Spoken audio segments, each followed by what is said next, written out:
हिमाचल प्रदेश के शिमला नगर निगम चुनाव की गर्मी बढ़ती हुई नजर आ रही है। नगर निगम चुनाव के लिए कांग्रेस का घोषणा पत्र आज जारी होगा।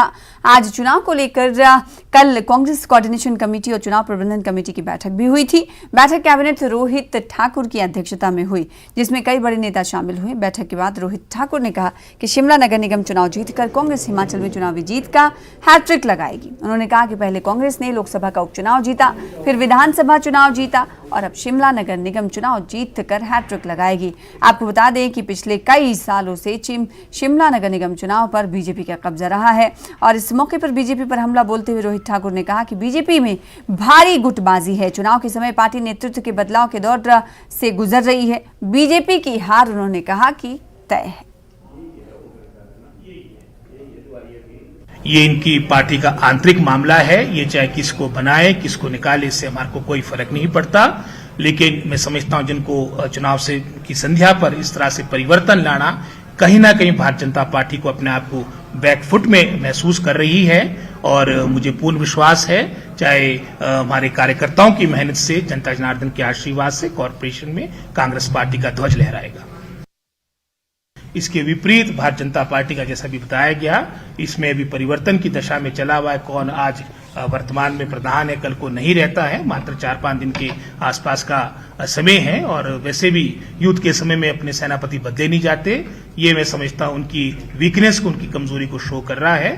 कानून के हिसाब से कार्य होगा। जो गलत हुआ है अतीत में 5 वर्षों के दौरान, चाहे वो किसी भी क्षेत्र की बात है, मैं समझता हूं सारी बातें सामने आएगी। लेकिन वर्तमान में हम अपने मैनिफेस्टो के माध्यम से, जो मैं समझता हूं आने वाले कल आप जनता जनार्दन के समक्ष होगा और हमारे मुख्यमंत्री, हमारे पार्टी अध्यक्ष इसका प्रारूप जनता जनार्दन के सामने लाएंगे एक पॉजिटिव एजेंडा के साथ। जैसे हम विधानसभा के इलेक्शन के दौरान भी गए थे, जब एक तरफ भारतीय जनता पार्टी कहती थी कि हम तो 20 साल 25 साल कभी 50 साल जोश में कह देते कि हम 50 साल के लिए सत्ता में आ गए, वहां पर भी अच्छे बहुमत के साथ, हालांकि पूरे केंद्र सरकार की भारतीय जनता पार्टी का पूरा तंत्र यहां पर लगा था, उसके बावजूद भी अच्छे बहुमत के साथ कांग्रेस पार्टी सत्ता में आई। और अब भी मैं समझता हूं इस कॉर्पोरेशन के इलेक्शन में अच्छी सीटों के साथ, जो मैं समझता हूं 5 वर्ष से जो हमारा विकास विशेषकर शिमला का रुका पड़ा था कॉर्पोरेशन का, वो आगे बढ़ेगा।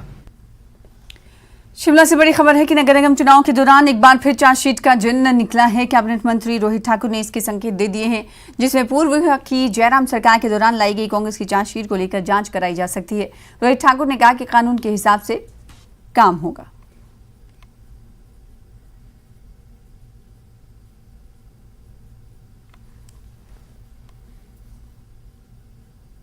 और बड़ी खबर आ रही, बौद्ध धर्मगुरु दलाई लामा से मिला फ्रांस का प्रतिनिधिमंडल। 4 सदस्यीय प्रतिनिधिमंडल से मुलाकात हुई है। फ्रांस के senator Jacqueline Eustache Brinio, senator Else Joseph और सेनेटर ओलिवियर रिचमैन, सेनेट में सिविल सर्वेंट थियरी मुनियर ने की मुलाकात। इस दौरान दलाई लामा ने उपदेश भी दिया।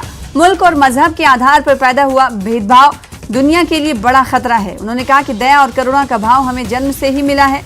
स्कूल में दाखिला लेने के साथ भेदभाव का भाव पैदा हो रहा है। दलाई लामा की तरफ से ये तमाम बातें कही गई। मैं सुबह उठते ही 8 अरब लोगों की खुशी के बारे में सोचता हूँ। दलाई लामा में उपदेश देते हुए ये बातें कही। आज हरेक को खुशहाल जिंदगी चाहिए। दलाई लामा ने ये तमाम बातें कही। दलाई लामा प्रतिनिधियों से विभिन्न तिब्बती शैक्षिक, सांस्कृतिक, धार्मिक और सामाजिक संस्थाओं का दौरा करेंगे ये तमाम प्रतिनिधिमंडल। तो बड़ी खबर आपको दे रहे हैं, दलाई लामा से प्रतिनिधिमंडल ने मुलाकात की है, जिसमें 4 सदस्यीय प्रतिनिधिमंडल शामिल रहे। फ्रांस के senator Jacqueline Eustache Brinio, senator Else Joseph और इसके अलावा सिविल सर्वेंट थियरी मुनियर ने मुलाकात की। इस दौरान दलाई लामा ने उपदेश दिए। उन्होंने मुल्क और मजहब के आधार पर पैदा हुए भेदभाव को दुनिया के लिए सबसे बड़ा खतरा बताया।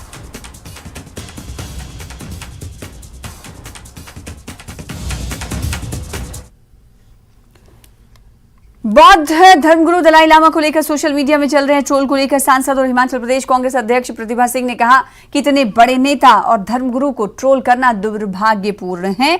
बौद्ध धर्मगुरु दलाई लामा ने अपना सारा जीवन मानवता के कल्याण में लगा दिया। जिसने भी इस प्रकार के ट्रोल किए हैं उसे इस बारे में मनन करना चाहिए।